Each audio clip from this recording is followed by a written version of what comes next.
La grâce et la paix vous sont données de la part de Dieu notre Père et de Jésus-Christ notre Sauveur.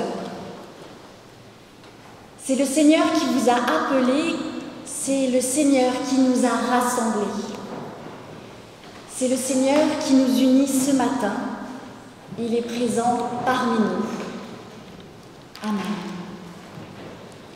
Soyez toutes et tous les bienvenus pour ce temps de fête et d'édification.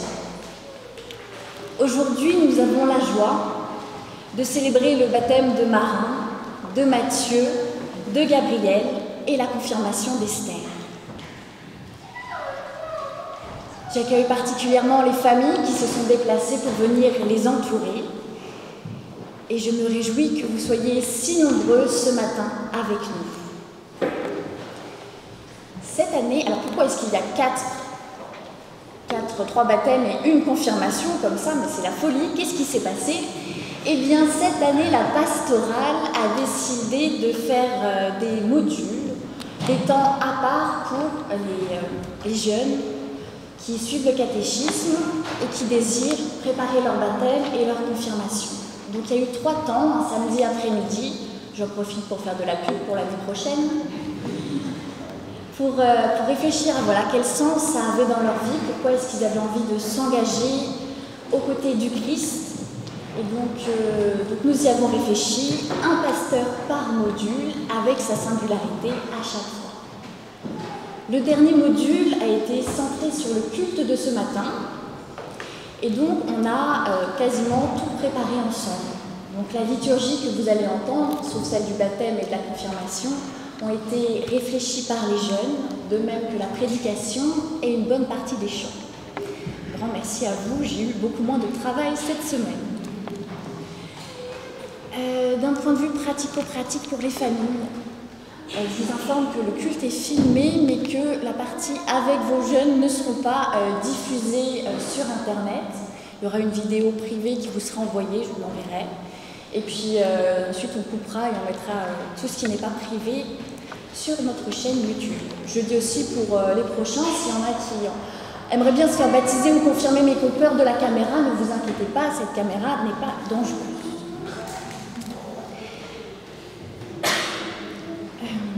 Soyez donc toutes et tous les bienvenus. Je vous invite à manifester votre joie en vous levant pour chanter.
Merci pour le souffle de la vie que tu nous as tous donné. Merci pour les semaines passées et celles à venir qui sont riches de rencontres et de découvertes. Merci pour cette liberté que tu nous offres de croire ou non en toi. Merci de croire en nous et d'accepter nos défauts. Merci d'avoir mis sur notre route des personnes qui nous ont parlé de leur foi, qui nous ont guidés et accompagnés dans la lecture de la Bible. Merci pour toutes celles et ceux qui ont conduit Marin, Esther, Gabriel et Mathieu à demander la confirmation et le baptême ce matin. Merci pour leurs familles qui sont là ce matin pour les entourer. Merci pour ce signe visible que tu donnes à notre communauté et qui nous prouve qu'aujourd'hui encore, des jeunes s'engagent sur le chemin de la foi.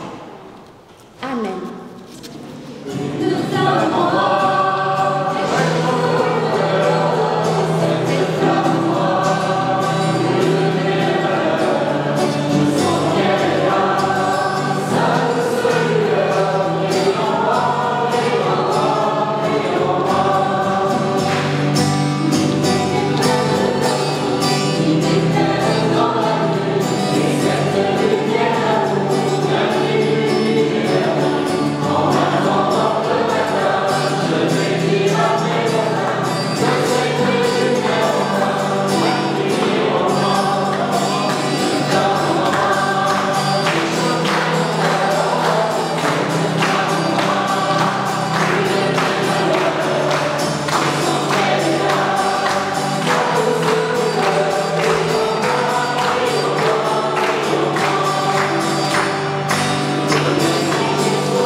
Seigneur, aujourd'hui nous prenons le temps de faire le point sur la façon dont nous vivons. Nous demandons pardon pour nos erreurs, à toi et à ceux à qui nous avons fait du mal. Nous demandons pardon car il nous arrive souvent de juger les autres sans même les connaître. Nous demandons pardon pour les paroles méchantes que nous disons sans même y réfléchir et qui sont blessantes. Nous demandons pardon pour notre flemme qui nous empêche de faire des choses bien pour les autres et pour nous-mêmes. Nous te demandons pardon parce que nous surconsommons alors que cela n'est pas utile et que cela abîme notre terre et tous les êtres vivants qui y habitent. Seigneur, nous t'en supplions, apprends-nous à changer. Montre-nous qu'un autre chemin est possible, un chemin qui ne fait de mal à personne, un chemin de vie où l'on accepte les autres et où on leur vient en aide. Amen.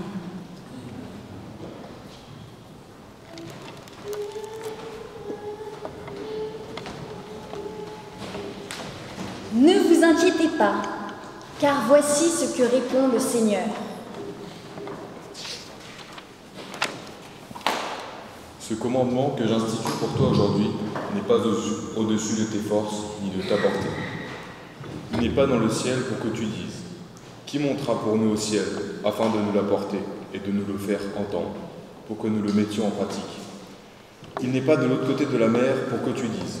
Qui passera pour nous de l'autre côté de la mer, afin de nous l'apporter et de nous le faire entendre, pour que nous le mettions en pratique?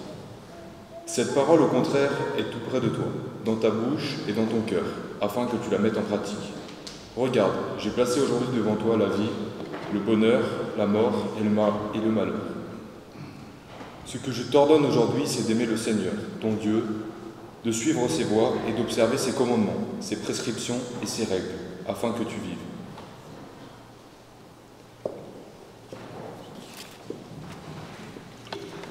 Entendons cette bonne nouvelle. Ce qu'il nous faut pour être heureux, pour vivre en paix avec Dieu et avec les autres, n'est pas hors de notre portée. Il nous suffit d'aimer et de vivre de cet amour. Soyons donc joyeux et reconnaissants, car Dieu nous offre son pardon et nous montre le chemin à suivre. Amen.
Texte biblique, je vous invite à la prière. Seigneur notre Dieu, nous sommes ici devant toi, le cœur plein de joie, le cœur plein d'espérance et le cœur plein de reconnaissance.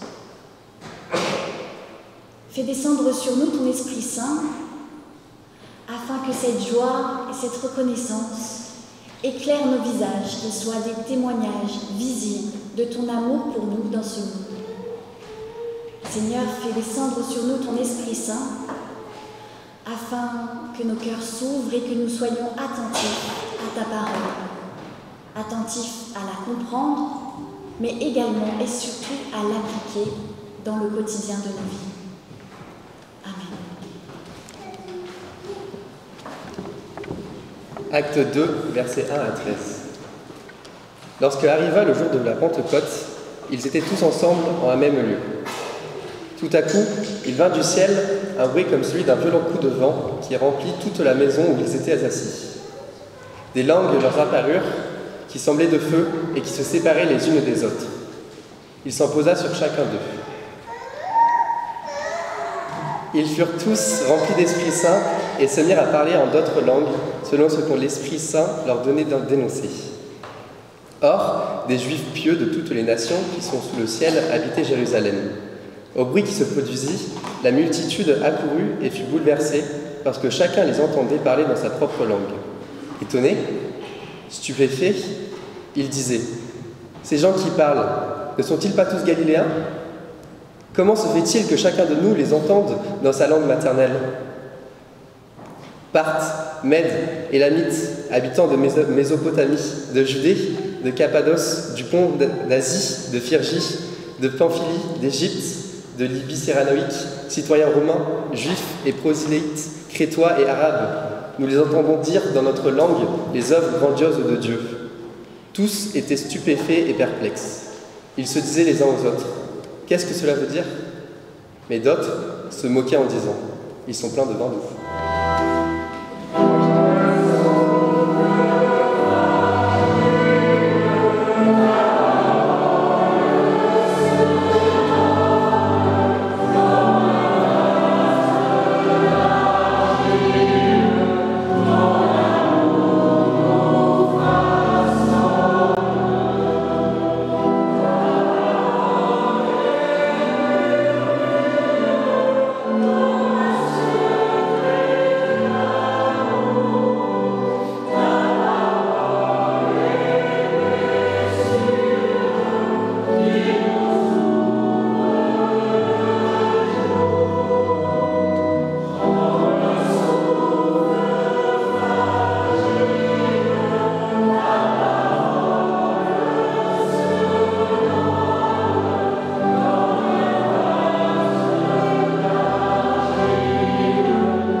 Lorsque le jour de la Pentecôte arriva, ils étaient tous ensemble dans un même lieu. Tout d'un coup vint du ciel un bruit comme celui d'un violent coup de vent et qui remplit toute la maison où ils étaient assis. Des langues apparurent qui ressemblaient à du feu et qui se séparaient les unes des autres et se posa sur chacun d'eux. Ils furent tous remplis de l'Esprit Saint et se mirent à parler d'autres langues selon ce que l'Esprit leur donnait d'énoncer. Lorsque nous avons lu ce texte avec Marin, Esther, Gabriel et Mathieu, l'une des premières choses qu'ils m'ont dites a été « On dirait la tour de Babel à l'envers ». Et moi, je me suis dit « Waouh, ils sont forts ». Dans l'histoire de la tour de Babel, qui se trouve au début du livre de la Genèse, tous les habitants de la terre parlent la même langue et utilisent les mêmes mots. Ils ont un objectif commun, se faire un nom qui rivalise avec celui de Dieu et dont la tour en est le symbole. Le Seigneur, voyant qu'ils veulent devenir son égal, brouille leur langue afin qu'ils ne se comprennent plus et qu'ils puissent vivre leur condition d'être humains, libérés de ce désir de toute puissance. Dans le livre des Actes, qui se trouve à la fin de la Bible, les disciples sont réunis dans une même pièce. Et le Seigneur envoie sur eux l'Esprit Saint qui leur donne le don de parler d'autres langues que la leur en écoutant la parole du Seigneur. Les disciples sortent et vont dans la rue pour parler de ce que Dieu a fait pour eux dans leur vie. Dans les deux textes, c'est la langue, le langage qui est au centre. Le langage qui a pour objectif, dans un premier cas, de prendre la place de Dieu, et dans le deuxième, d'être au service de Dieu. La Pentecôte, ce n'est pas un retour en arrière, où Dieu réunifie toutes les langues en une seule, mais une nouvelle étape qui prend en compte le langage de chacun pour parler de l'action de Dieu dans nos vies. Ce que m'ont dit les jeunes, c'est que pour eux, la Pentecôte, c'est ce moment où on réalise que l'on fait partie de la grande famille de Dieu, même si on a des origines différentes. La différence n'étant pas une chose mauvaise qui nous éloignerait les uns des autres, mais bien une richesse qui est le reflet même de la complexité de Dieu. Nous sommes tous différents et uniques à notre manière, et Dieu nous aime comme cela. Mais comme il sait que nous sommes un peu trouillards, il nous envoie l'Esprit Saint, afin que nous n'ayons plus peur des différences des autres. Il nous envoie l'Esprit Saint afin de nous faire sortir de nos pièces, de nos temples fermés, pour aller à la rencontre des autres en prenant en compte leurs différences, pour leur parler de Dieu dans un langage qu'ils comprendront. Par le baptême, la confirmation, nous affirmons que nous parlons une langue commune, la langue de Dieu, un langage d'amour. Parler avec amour en prenant soin de l'autre, en prenant en compte sa particularité et son histoire, nous apporte la paix. Et voici l'exemple que les jeunes m'ont donné. Ce n'est pas celui auquel vous pensez. C'est l'Union européenne. L'Union européenne, qu'est-ce que c'est? Ce sont des pays avec des cultures et des langues différentes qui ont décidé de faire des choses ensemble. Du commerce, des passerelles pour les étudiants des différents pays afin qu'ils puissent étudier ailleurs et voir du pays, afin qu'ils créent des liens d'amitié solides un peu partout. L'Union européenne n'a pas, je le crois, essayé de faire une tour de Babel en obligeant tout le monde à parler une seule et unique langue. Les particularités de chacun ont été prises en compte. L'Union européenne, c'est le pari que si on se connaît, malgré nos différences, il est possible de s'aimer les uns les autres et de vivre en paix. Et en Église, c'est pareil. Normalement, nous n'essayons pas de faire rentrer dans un moule les personnes qui arrivent. Normalement, nous prenons en compte leurs particularités et faisons tout pour qu'elles puissent exprimer leur singularité et partager leurs dons à l'ensemble de la communauté. Et cela ne devrait pas nous faire peur parce que nous nous retrouvons sur un point, un petit point de rien du tout, qui nous rassemble tous, quelles que soient nos différences. Jésus-Christ est le Seigneur. Cette affirmation peut sembler un peu faible et pourtant, c'est seulement grâce à elle que nous faisons Église aujourd'hui. Une petite phrase de rien du tout qui change notre perception du monde et de nous-mêmes. Si Jésus-Christ est le Seigneur, alors nous avons le désir profond de suivre son enseignement. Un enseignement d'amour de l'autre qui nous invite à en prendre soin, à nous aider, à nous respecter.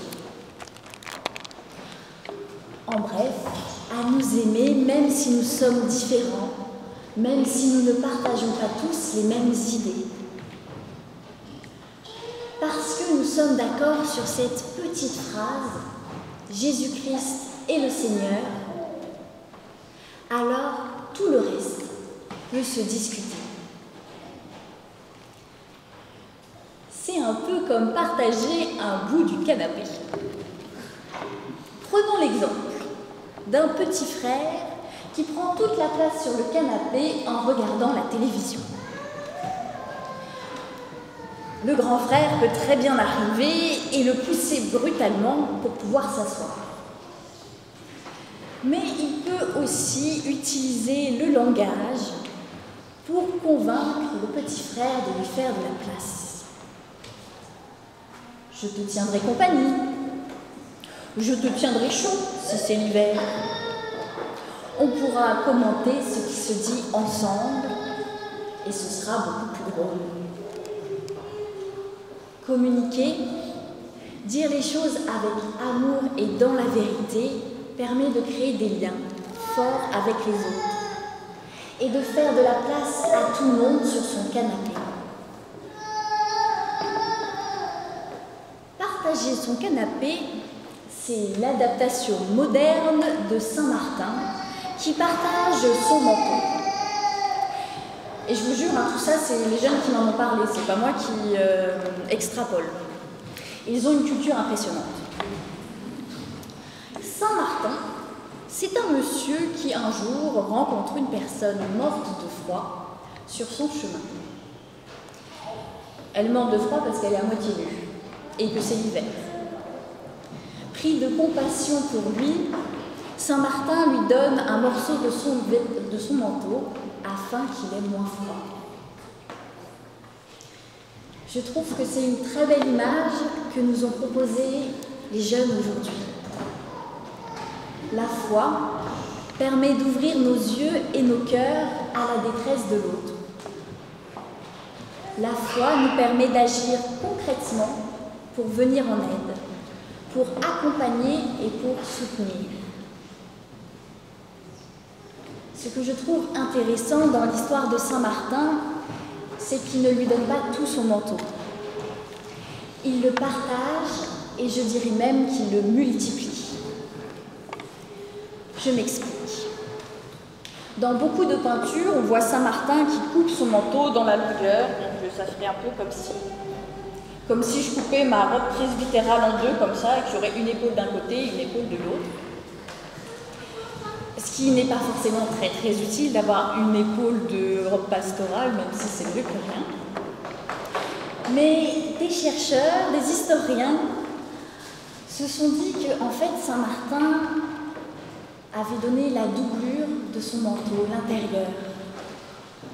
Donc il prend, oui, là, comme les doudounes. Je ne sais pas si vous voyez, aujourd'hui on a des doudounes avec une polaire à l'intérieur. La polaire, on peut l'enlever avec un zip si on veut, ou on peut la mettre quand il fait froid et quand il fait chaud. Et bien Saint-Martin, il aurait fait pareil.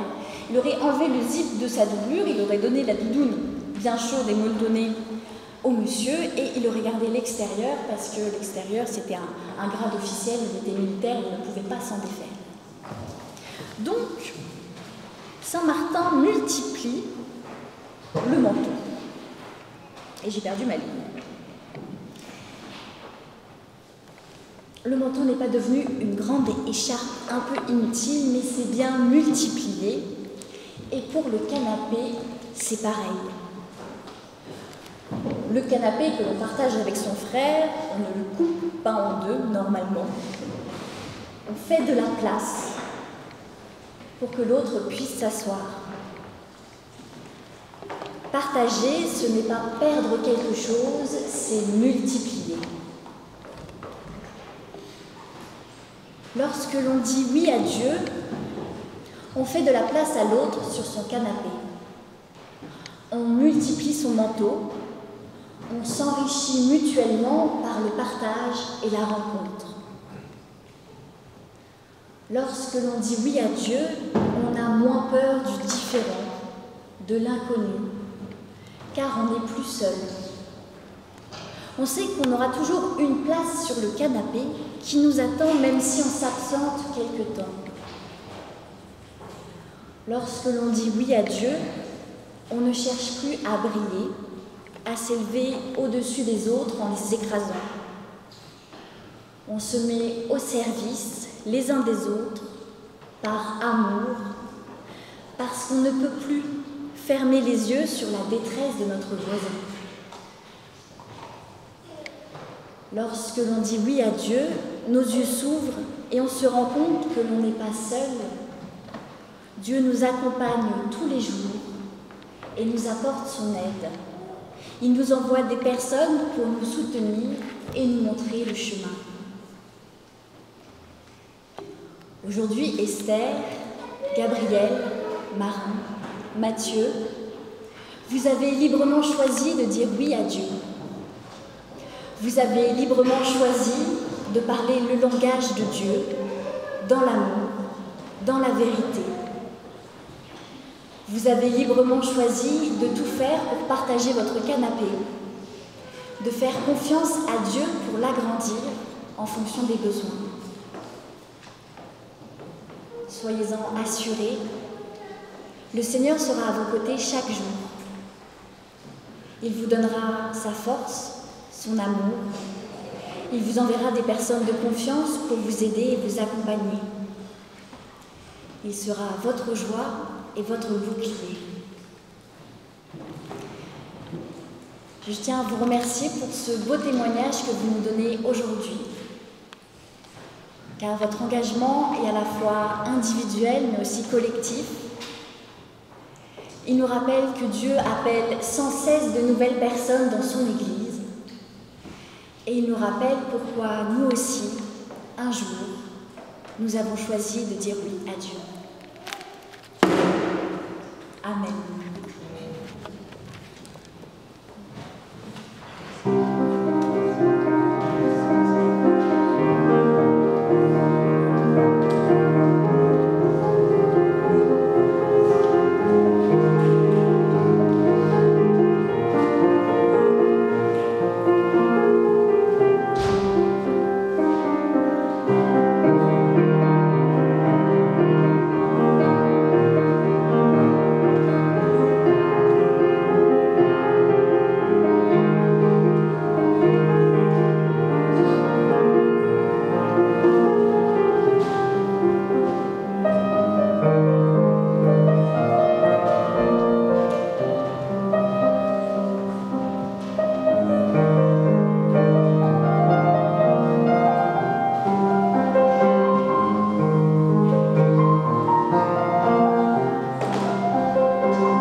Écoutons la confession de foi choisie par Esther, Gabriel, Marin et Mathieu.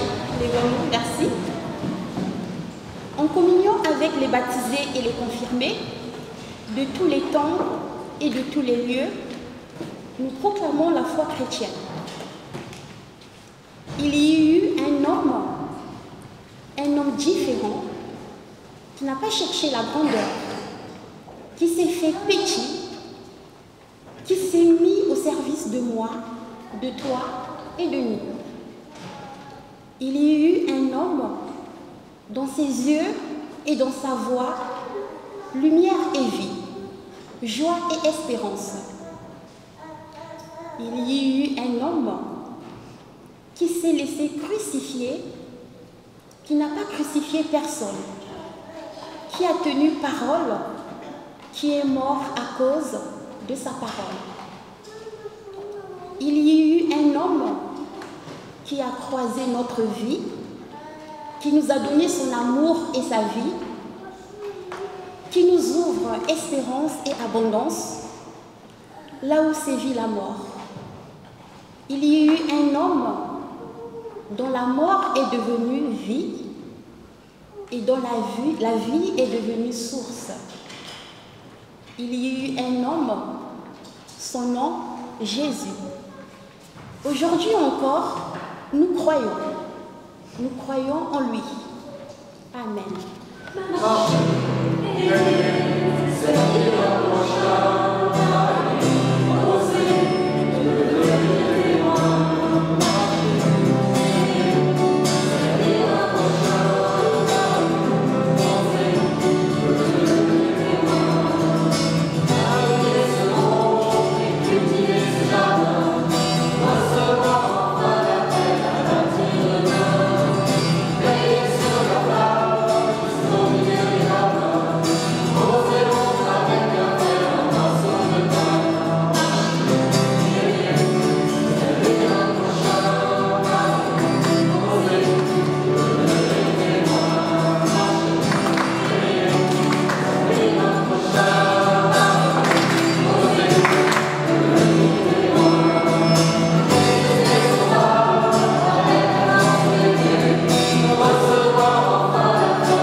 Prions.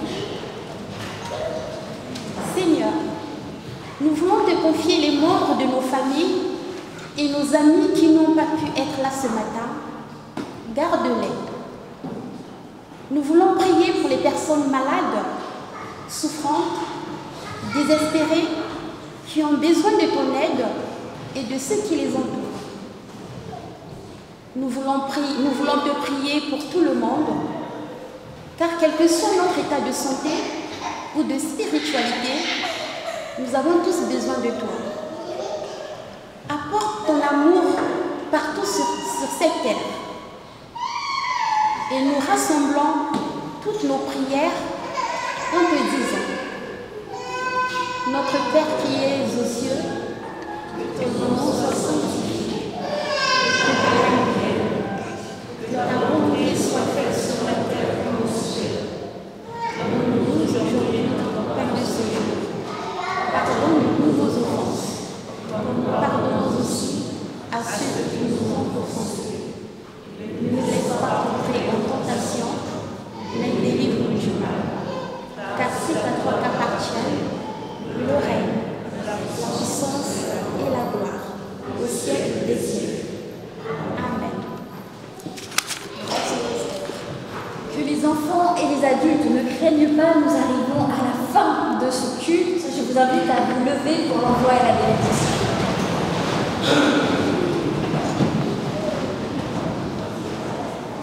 Tout à coup, vint du ciel un bruit comme celui d'un violent coup de vent, qui remplit toute la maison où ils étaient assis. Des langues leur apparurent, qui semblaient de feu, et qui se séparaient l'une des autres en s'en posant sur chacun d'eux. Ils furent tous remplis d'Esprit Saint et se mirent à parler d'autres langues, selon ce que l'Esprit leur donnait d'énoncer. Allez, soyez dans la joie, car le Seigneur est avec vous. Il vous a donné son Esprit, afin que vous parliez au monde de son amour. Le Seigneur vous bénit et vous garde. Il est à vos côtés depuis le premier jour. Il vous offre sa force, son amour et sa paix. Allez, soyez des signes visibles de cet amour partout où vous irez. Amen. Et nous chantons un dernier chant.